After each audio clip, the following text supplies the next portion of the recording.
To become and maintain an electrical contractor license in Ohio, specific criteria must be met. To become an electrical contractor, firstly, you must complete an apprenticeship program and gain 5 years of journeyman experience.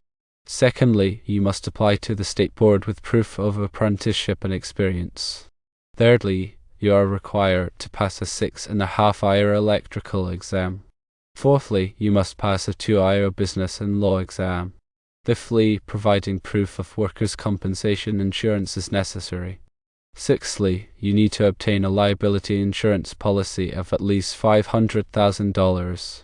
To maintain your electrical contractor license, firstly, you need to complete 10 hours of classroom training annually. Secondly, you must obtain a city contractor's license for each city you work in. Thirdly, you are required to provide an insurance bond for each city license. There are additional costs for starting a business.